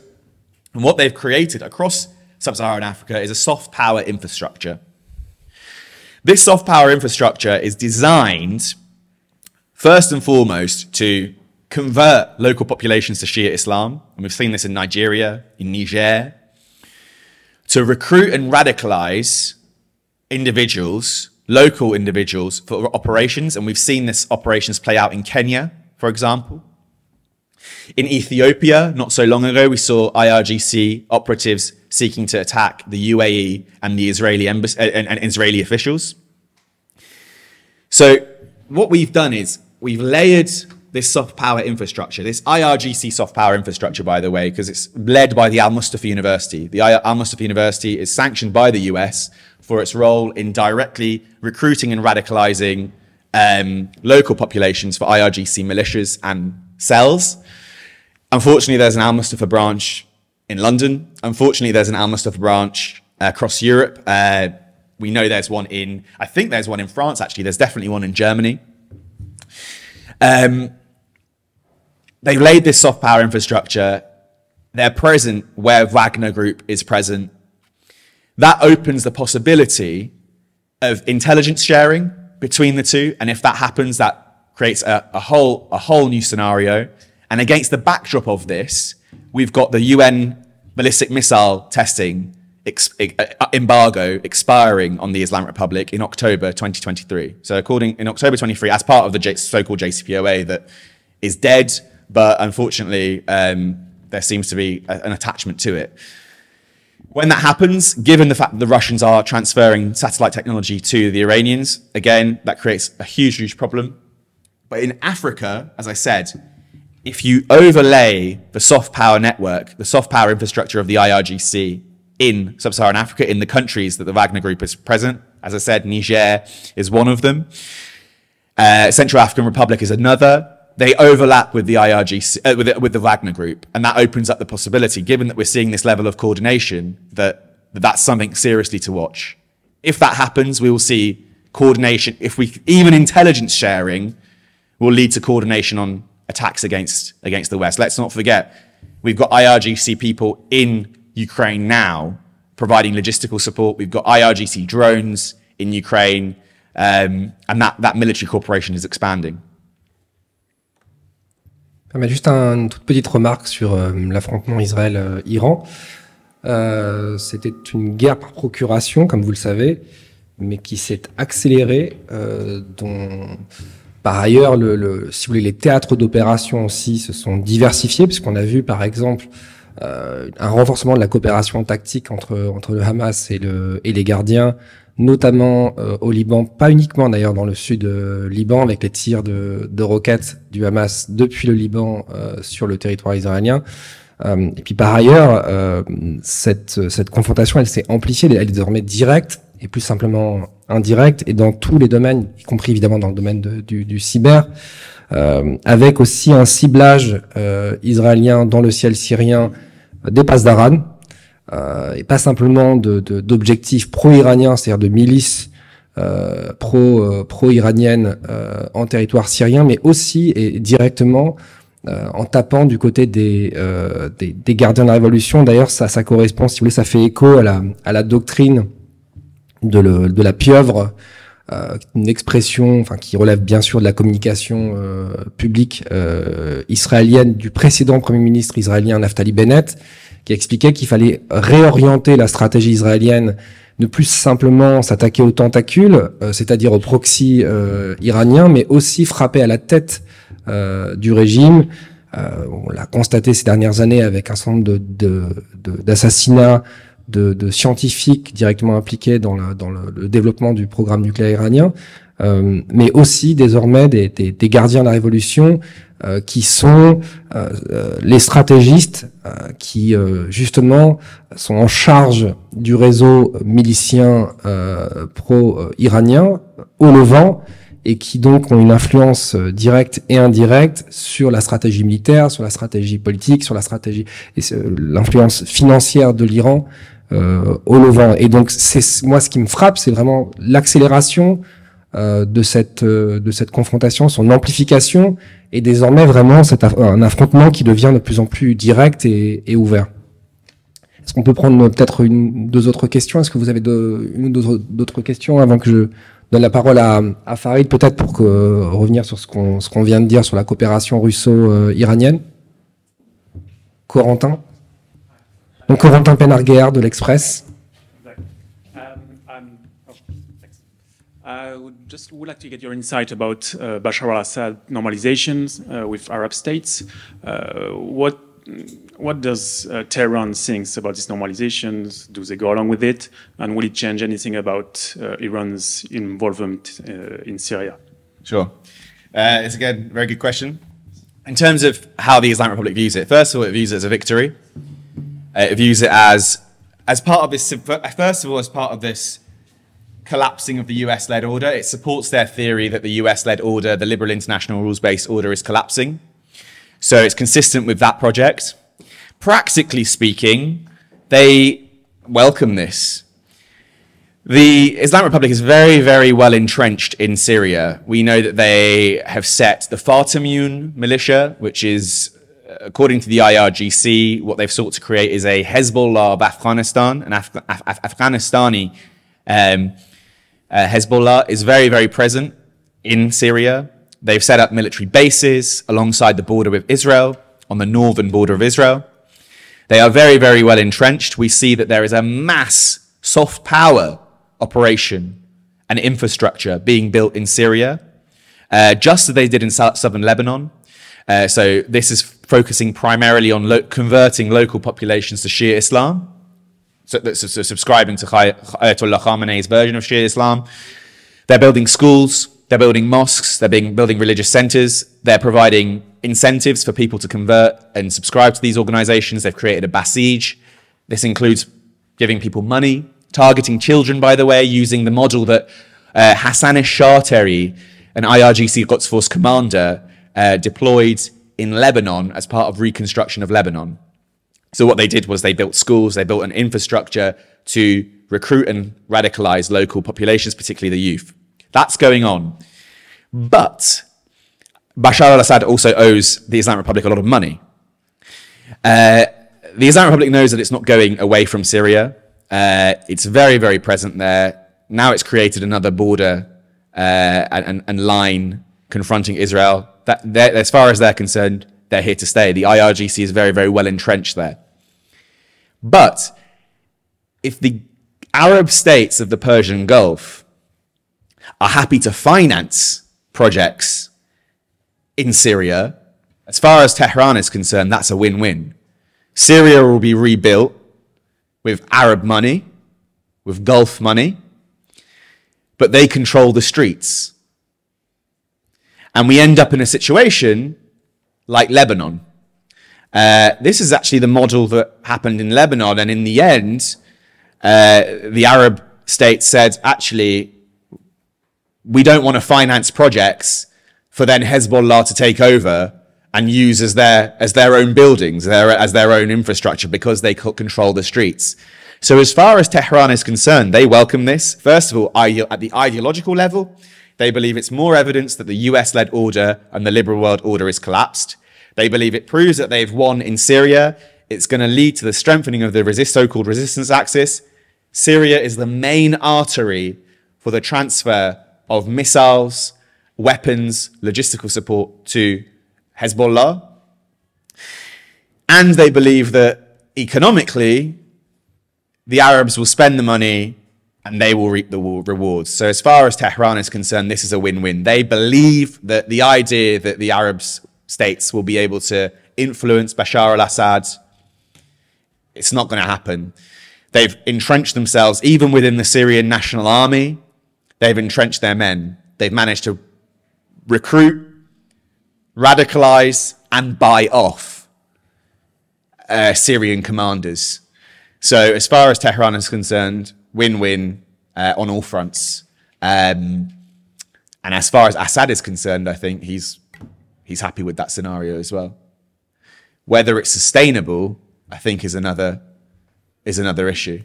We've seen that a Saudi individual was taken hostage in Lebanon.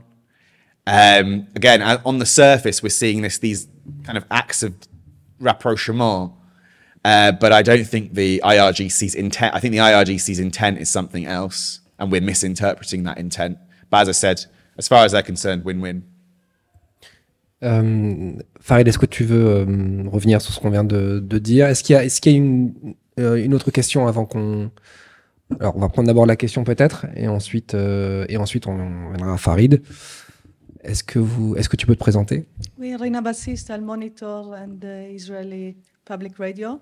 Hello, I'm sorry for coming a bit late, but when I came in, I heard you talking about would it be first Berlin, would it be first Paris, who will outlaw it first, but is it really feasible? I mean, it seems that Europe is in a sort of comfortable situation that the parliaments are saying, yes, yes, of course we have to outlaw them, but then of course the governments are not going to do it because it means severing the ties with Iran and no more negotiations and so on. So is it really something that is feasible? And is the Israeli campaign, is it going anywhere apart from just a bit of PR?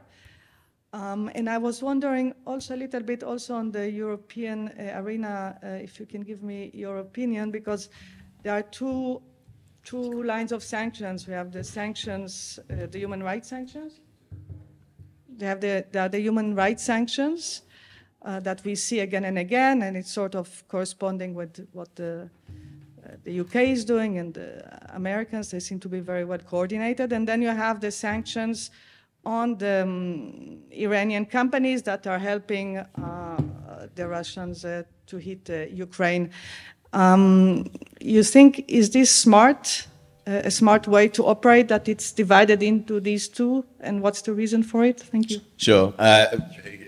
All the questions have been great, and this one in particular.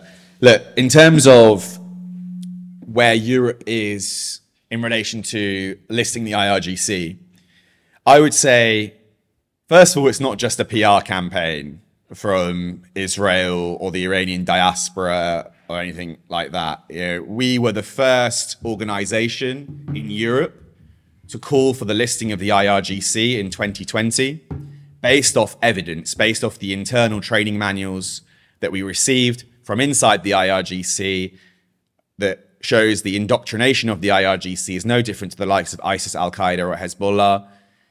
And its ideology is violent, Islamist, and extremist, and it warrants being on the list. In 2020, when we made this call based off this new evidence, we were very, very much in the minority, even across parliaments. The fact that the overwhelming majority of parliaments now in Europe, pretty much unanimously, in Britain, in Sweden, I've not seen a resolution being passed in France yet, but in Germany, at least with my engagements with German policymakers, I'm hoping to engage with French policymakers today, so we'll find out. But the overwhelming majority of people support listing the IRGC as a terrorist organization. The governments are not there yet. So it's not just PR, it's having effect. In the UK, we see that the Security Minister, Tom Tugendhat, is in favour of listing the IRGC as a terrorist organisation. In 2020, when I testified before him and showed him the evidence, he agreed with it back then and actually called on Johnson's government to list the IRGC. He's now in charge of the portfolio. The Foreign Office has a different view. And I think the hesitation, and this is what I'm finding, the interior ministries of France, well, we'll find out about France, but Germany, the UK, and those working on these interior issues understand the threat of the IRGC and understand that first and foremost, this is a question of European security, national security, interior, home security, home affairs, to protect against French, English, British, German citizens, because existing sanctions does not prohibit part of what the IRGC's terrorism is doing in these countries, and that's facilitating homegrown Islamist terrorism. And we know that there's been attacks. I think at the foreign ministry level, there seems to be a consideration that if this move is coordinated, it would be better. So just as we've seen the E3 model on other sanctions, the more coordination, the more European states that agree with prescription, if that's implemented simultaneously, that will have better effect. That's where I think the disputes lay, primarily, but there are obviously other considerations as well, not least surrounding JCPOA. The point about JCPOA is Khamenei has a dual foreign policy, and he's been open in saying that. His foreign policy, on the one hand, is guided by diplomacy, and the other by Meidun, which is the battlefield or militancy. So far, the West has only engaged with one aspect of that two arms of the foreign policy, the diplomacy angle, through the JCPOA. The militancy arm, the terrorism arm, went completely unchecked. And that's why we saw, when the JCPOA was signed, the IRGC used the JCPOA as a bargaining chip against the Europeans. So each time they conducted terrorist operations, assassinations in Europe, they would use the threat of walking away from the JCPOA. The US has listed the IRGC as a terrorist organization. The Biden administration has supported that. Last year, when there were talks about removal, the fact that Biden did not remove the IRGC from the terror list showed that the administration supports the IRGC being on the list. Has that stopped US Tehran engagement? No, the US has probably been more effective in its engagement with the Islamic Republic, even though they don't have diplomatic relations. So the idea that it would prevent diplomatic engagement. I think that's false. We've also seen that Hezbollah, for example, has been listed as a terrorist organization, at least in Germany and in Britain. Those who argued against Hezbollah being listed said that it was an arm of the Lebanese state and that it would prevent engagement with the Lebanese government. This decision was overruled. Hezbollah was also rightly recognized as a violent Islamist extremist terrorist organization. It was listed. Has that caused a problem for UK engagement with the Lebanese government? No. If Hezbollah is on the list, then the IRGC, which is its founder, which wrote its charter, which is its biggest arms supplier, biggest logistical supplier, biggest supporter in terms of training and jihadi propaganda, must be on the list. It's its founding father organization. So if Hezbollah is on the list, the IRGC should be on the list too. So I think that's where I see this playing out. In the long run, I'm actually optimistic that the IRGC will be listed as a terrorist organization. In the UK, for example, it took a year. The Parliament passed a unanimous, non-binding resolution, so it didn't have any effect, actual practical effect, but the overwhelming majority, a unanimous majority in Parliament, voted for listing Hezbollah as a terrorist organization. It took a year for the British government to implement that. Parliament passed a unanimous resolution calling for the listing of the IRGC in January this year. So I still think this is ultimately going to happen. And just on the 2 points about the approach, no, I think that Khamenei believes he's in a partnership of ideas with Putin. We need to approach Putin and Khamenei as a collective. We need to adopt the same measures that we've adopted against Putin's regime, against Khamenei's regime, and I've outlined some of those. A joint task force for identifying and sanctioning Iranian regime oligarchs in Europe. We know they're here. We know it's with corrupt money. They live lavish lifestyles in Paris, Berlin, London, and across the Atlantic in Toronto, Vancouver. We need to target these oligarchs with sanctions. We need to treat Khamenei and Putin's regime as a collective. And until we have this distinction, I don't think yet. I think the US has done a very, very good job of joining the dots. But my fear is that the Europeans are viewing this partnership as a marriage of convenience rather than something much deeper. And I think all the signs and all the intelligence reveals that this is a much deeper partnership for Khamenei and Putin. And the very fact that Khamenei has fully supported the military conflict, the war, the invasion of Ukraine, Putin's war in Ukraine, I think evidences that. So the more of a dual approach we can have in treating them as a collective and joining these sanctions together, the more effective they will be. Est-ce qu'il y a une autre question? Je voulais passer la parole à Farid sur les aspects. Est-ce que la comparaison tient entre le régime de Poutine et le régime iranien sur la question des oligarques et des sanctions ciblées? Juste pour revenir peut-être sur la question aussi sur le Sahel, je trouve que c'est très intéressant. 2 jours après le départ du dernier soldat français du Mali, il y avait le chef de la négociation iranienne pour le JCPOA, Ali Borrelli, de la délégation iranienne, qui s'est rendu au Mali. Donc clairement, les Iraniens montrent beaucoup d'intérêt pour ces pays-là. Il suffit d'aller sur Presse TV français, la rubrique en Afrique. Vous allez voir, ils publient tous les jours. C'est pas tout le temps très subtil, mais beaucoup d'articles sur le Burkina, sur la Centrafrique, sur le Mali, sur tous les pays où la France ou les pays de l'Union européenne réduisent leur engagement, là où la Russie et Wagner sont de plus en plus présents. Donc ça rejoint la même question. Il n'y a pas aujourd'hui, je dirais pas qu'il y a une alliance entre l'Iran et la Russie. Il y a une alliance entre la France et les États-Unis. L'Iran et la Russie, c'est pas du tout de la même nature. Mais il y a clairement un rapprochement stratégique, surtout qu'en Iran, les anti-occidentaux ont gagné, aujourd'hui contrôlent toutes les institutions du pouvoir, la présidentielle, le bureau du guide, les armées. Donc aujourd'hui, clairement, en fait, dans ce qu'ils disent qu'il y a une parenthèse de désordre mondial vers un nouvel ordre mondial, les Iraniens, quand je dis Iraniens, la République islamique, cherchent à gagner le plus d'influence possible, que ce soit au Moyen-Orient, en Afrique ou dans d'autres régions du monde. Et ceci avec l'aide des Russes. Donc ils aident les Russes parce qu'ils espèrent beaucoup en échange de recevoir des avions de chasse. Ils ne donnent pas les drones juste pour les beaux yeux des Russes. Il faut comprendre leurs calculs aussi.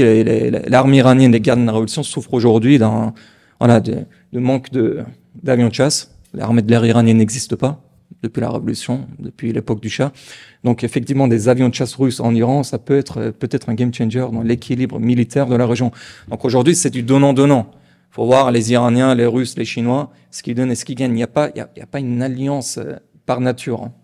C'est quand même important de le comprendre. Sur les sanctions, c'est un mariage de raison, c'est ce que. Voilà, sur les sanctions, je reste quand même encore une fois très dubitatif sur l'efficacité des sanctions sur un pays qui est sanctionné depuis 44 ans.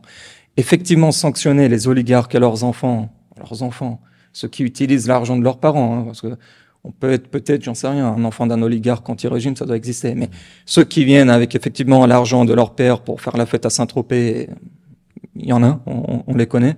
Effectivement, c'est complètement hallucinant de voir qu'ils ont plus facilement des visas que des intellectuels iraniens ou des militants iraniens. Donc il y a clairement un problème dans notre approche consulaire. On peut, moi je suis tout à fait d'accord, créer une task force sur l'Iran pour viser ces gens-là, ça serait très pertinent. Après, sur mettre les Gardiens de la révolution sur la liste des organisations terroristes, ça peut être symboliquement, et pas que symboliquement, ça peut être très important. J'aurais juste une question. On l'a toujours pas fait avec Wagner. Donc, voilà, faut pas croire que ça, je pense pas que ça va arriver dans 2 semaines. Honnêtement, ça va pas arriver avant Wagner. Si Wagner n'est toujours pas sur la liste des organisations terroristes, je pense pas que les Européens vont mettre les Gardiens de la révolution pour une raison très simple. Ils ont pas trouvé de solution pour le JCPOA. Qu'on le veuille ou non, parce que c'est pas moi qui va décider de cette affaire, ou Kasra, ou David, concernant les Gardiens de la révolution. L'exécutif, tant qu'il ne trouve pas une solution, un plan B viable au JCPOA, et tant qu'on a des citoyens français ou autres emprisonnés en Iran, ils vont pas le faire. Mais ce qui est très vicieux de la part de la République islamique, en fait, ils nous ont compris, ils connaissent nos points faibles. L'échange d'un humanitaire belge contre un diplomate iranien qui voulait quand même organiser un attentat, c'est quand même très révélateur, hein. Moi, en tant qu'Iranien de la diaspora, ça me fait extrêmement peur, hein. Parce que je me dis, demain, si on m'assassine, ils vont prendre l'assassin, ils vont le mettre en prison et ils vont l'échanger 2 ans plus tard avec un humanitaire français. Donc, il faut comprendre aussi qu'on envoie quand même des messages très problématiques, que ce soit à la diaspora iranienne, à la population iranienne. Cet échange a fait quand même beaucoup de mal. Ça a vraiment refroidi les Iraniens. Donc là, on est en train de parler de mettre les Gardiens de la révolution sur la liste des organisations terroristes. Très bien. Mais d'abord, on pourrait déjà ne pas échanger un humanitaire contre un terroriste. Donc voilà, je pense qu'on en est encore loin et il faut sensibiliser quand même nos diplomates qui sont peut-être dans une vision très, très, très réelle politique, ce qui se comprend. Voilà, je comprends aussi la diplomatie, mais je pense que dans cette même vision de réelle politique, ce genre de choses font beaucoup plus de mal que du bien, parce que en fait, on donne raison à la République islamique, on leur dit, vous pouvez presque tout faire, parce que in fine, il y aura un échange et votre stratégie fonctionne. Et en fait, en libérant ce diplomate-là, en fait, on est déjà complice des prochaines personnes qui seront arrêtées en Iran, parce qu'on leur donne raison de le faire. Moi, si j'étais à la place de la République islamique, j'aurais dit, ça marche, pourquoi ne pas le faire? Donc voilà, je pense que l'essentiel, au-delà du listing des Gardiens de la révolution, c'est vraiment comprendre quelle image est-ce qu'on va donner de l'image d'un pays puissant qui ne laisse pas faire, qui a des lignes rouges, ce qui est le cas des États-Unis. Les Américains, quand ils ont éliminé ou assassiné le général Soleimani, les Iraniens n'ont pas assassiné un seul soldat américain. Ils connaissent les lignes rouges, ils réfléchissent. Ils savent que les Américains, surtout les États-Unis de Donald Trump, étaient capables d'aller beaucoup plus loin. En revanche, aujourd'hui, clairement, sur l'UE et les pays membres de l'Union européenne, ils sont arrivés à cette conclusion que il y a une certaine forme de faiblesse de notre part, ce qui est très problématique. Alors, si tu veux bien traduire ce que tu viens de dire en farsi à notre ami, ça me permettra aussi de te relancer sur la question des sanctions, parce que tu parlais d'aspect symbolique, et tu as dit aussi, il y a un aspect symbolique, mais il y a aussi un autre aspect. Donc, est-ce que tu peux développer, en fait, est-ce que ces sanctions ciblées, bien entendu, parce qu'on parle de sanctions ciblées, quelle serait leur influence, dans quelle mesure elles peuvent aussi servir à, comment dirais-je, à amplifier la contestation? Est-ce qu'elle réellement aurait un impact sur le régime? Est-ce qu'elle l'affaiblirait davantage? Donc voilà, donc à la fois sur l'aspect symbolique et pratique, est-ce que tu peux développer un peu ce point? Sur le listing Voilà, sur le listing notamment. Ouais. Clairement, le listing des Gardiens de la révolution, ce n'est pas que symbolique, évidemment. C'est très symbolique, mais au-delà du symbole, ça donne des outils juridiques, comme ça a été dit, de mener des actions contre les Gardiens de la révolution, leur institution, leurs membres, et les familles, que ce soit en Occident ou dans d'autres pays de la région. Je suis pour, je ne suis pas contre, mais je pense qu'on ne doit pas se concentrer que sur cette question-là. Je pense que voilà, là où on doit se concentrer sur l'Iran, sur ce qui se passe actuellement en Iran, il y aura in fine, j'en suis persuadé. M. Malbrouna avait l'air un peu plus pessimiste. Moi, je suis persuadé qu'un jour, il y aura un changement de régime pour la simple raison que ça ne tient pas. C'est un tel écart entre une population très séculaire qui cherche vraiment une république laïque, pas forcément à la française, mais en tout cas une séparation de la religion et de la politique avec un pays moins corrompu, avec un régime si conservateur, ça ne tient pas, c'est mathématique. Et de toute façon, en Iran, des changements de régime et des dynasties, il y en a eu beaucoup. Je ne sais pas pourquoi on a l'impression que la République islamique a été là depuis toujours et seront là pour toujours. Non, bon, 44 ans, c'est relativement un régime assez jeune dans l'histoire de l'Iran. Et moi, je trouve qu'assez rapidement, ils sont quand même arrivés à une situation très critique. Donc, j'ai pas de doute sur un changement de régime qui arrivera en Iran. Après, pour que ce changement de régime aille vers un régime démocratique et pas nationaliste d'extrême droite, parce que ça, c'est une autre question. Au sein de la diaspora iranienne, il y a un peu de tout. Je pense que c'est là où on a un rôle à jouer, comme ça a été dit, d'aider les militants iraniens, la société civile iranienne, et clairement, par exemple, d'empêcher les enfants du régime de venir faire la fête en France, mais d'aider plutôt des intellectuels iraniens à venir à l'ENS ou Sciences Po pour échanger avec nous. Ça peut être des choses très concrètes et très utiles, en parallèle avec le listing des Gardiens de la révolution. Moi, je pense qu'il faut vraiment mener le combat sur différents fronts. Tu veux bien aussi traduire ça. Est-ce que vous avez, parce qu'on doit s'arrêter dans à peu près 5-6 minutes, je vais prendre une ou deux dernières questions. Est-ce que tu veux bien traduire ce que tu viens de dire à notre ami qui pourrait peut-être aussi développer voilà, si vous avez encore une ou deux questions, parce que là, on doit vraiment, même 4 minutes, il nous reste 4 minutes devant nous. Nicolas, est-ce que tu as...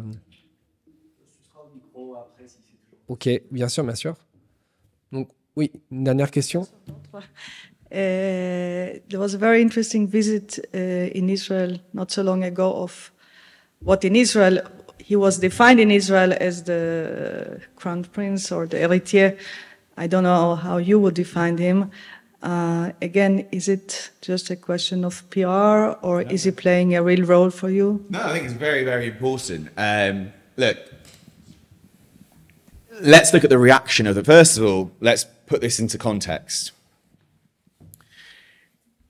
3 days before Prince Reza Pahlavi's trip to Israel, the Islamic Republic held its Quds Day rallies. At the Quds Day, what is the Quds Day rally? The Quds Day rally is meant to signify, it occurs on the last Friday of Ramadan.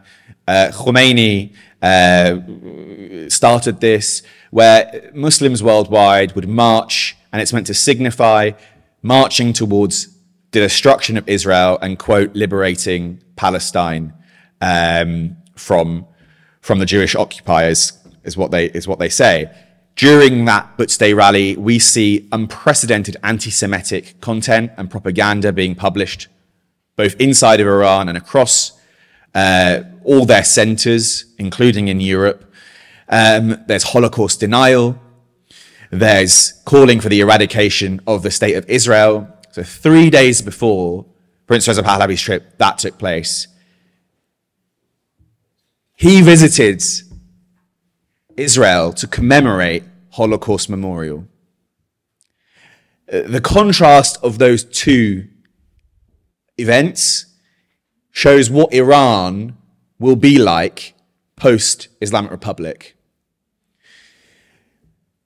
We know that the trip was overwhelmingly supported by the Iranian people inside of Iran, from all the signifiers that we've got, and also outside of Iran.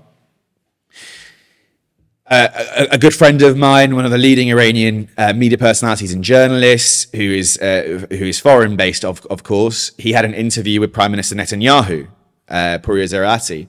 The response to his interview with Prime Minister Netanyahu was overwhelmingly positive by people inside of Iran. The Iranian people view Israel as a natural ally.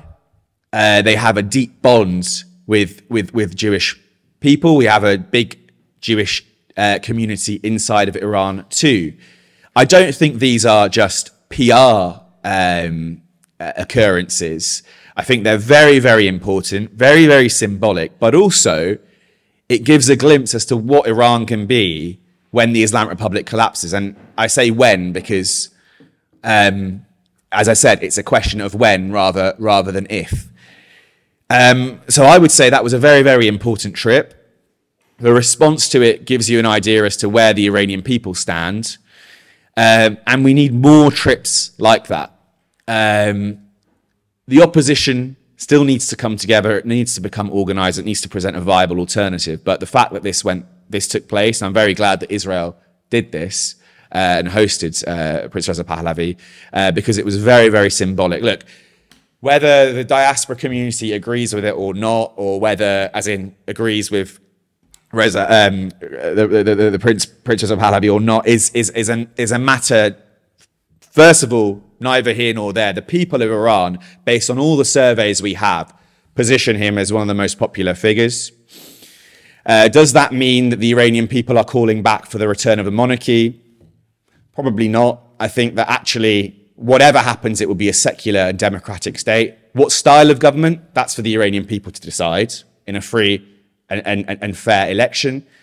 But it's what the Pahlavi dynasty represents. It's only 44 years ago that they were present in Iran. That was a modern nation state. I think this is the key thing that people overlook. Why is the Pahlavi dynasty so popular? Why is there so much support for that era? Because Iran was a modern nation state with a functioning economy, liberal, social and cultural. Iranians frequently traveled to and from Iran. They had a somewhat normal life, and that's been completely eradicated in the past 44 years. So the support for the Pahlavi brand is because it represents a modern nation state, and the Iranian people, and we say this in Farsi, they want to replace the Ummah. So for the past 40 years, we've seen the model has been on the Imam and the Ummah. The Iranians want to replace the Imam with the state and replace the Ummah with the nation. And I think that's what gives this such an important and symbolic trip. As I said, there needs to be more done. I think the Israelis, by the way, have done a fantastic job in terms of strategic communications, engaging with the Iranian streets like no other country, and doing it, connecting with Generation Z, because Generation Z in Iran communicates in a completely different way. And the more Western governments can connect with those on the streets, the more informed they'll be in terms of understanding the society, the changes of society. You have to do these through secure communications. You know, walking around in Tehran is not going to give you the full picture of Iran, firstly. And also, people aren't going to speak to you freely because we've seen what the regime is doing and how it punishes people that speak against. The West needs to invest in encrypted services to connect to the Iranian people. It also needs to find ways, informal channels, to get Starlink receivers into the country. We know that that's occurred to an extent, but we need that en masse. I think these are measures the West can take, but I think the soft power communications is key. The regime is investing significantly in disinformation and its soft power capabilities. Khamenei calls it the soft jihad that he's waged, jihad tab'in, which he's more focusing now. He believes that the hard power threats against the Islamic Republic has been neutralized. He says it's taken 40 years to neutralize the hard power threats. Now it's the soft power threats that are the biggest threat to the existence, because the Iranian people have secularized, have liberalized, and are looking towards the West for support.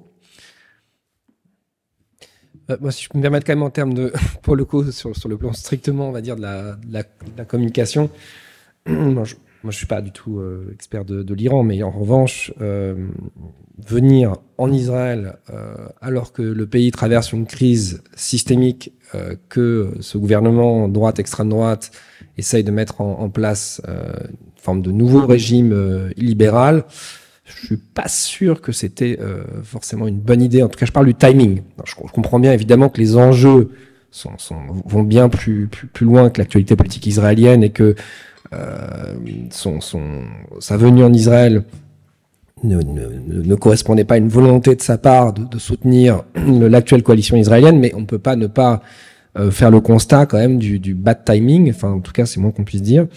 Voilà, donc juste sur cet aspect, moi j'ai vu les commentaires notamment de l'opposition israélienne qui s'interrogeait sur les raisons de cette venue à ce moment précis de l'histoire d'Israël, qui encore une fois traverse une crise sans précédent par son ampleur, son intensité et les enjeux qui fondamentalement la structure. Est-ce que tu veux d'ailleurs dire un mot aussi là-dessus, Farid, avant qu'on s'arrête là, parce qu'on a déjà dépassé le temps qui nous était imparti? Je pense que tu as très bien dit, c'est un excellent point. Bon, je vous propose qu'on wrap up, comme on dit en anglais, parce qu'on a déjà, encore une fois, on est à midi 4, on doit commencer un certain nombre d'interviews, puis on a pas mal de choses à faire cet après-midi avec Kasra. Je voulais vous remercier en fait pour voilà d'être venu ce matin l'écouter. Je pense que l'échange était très intéressant, très utile. On aura une vidéo qu'on va monter, qu'on pourra vous envoyer pour ceux qui sont arrivés en retard, et on vous tiendra au courant de la prochaine rencontre. On fera probablement ce qu'on a parlé lors de notre première rencontre. Le prochain sujet sera probablement justement Israël-Palestine. Donc on vous tiendra informé de la date. Thank you, Kasra. It was very interesting. I think that the journalists they asked you some challenging questions. The answers were enlightening. We will have a few more interviews on the way. So thank you very much, and see you very, very soon. Thank you very much. No, thank you for hosting, and yeah, it's been great. Looking forward to more engagements. Merci à vous. À très bientôt.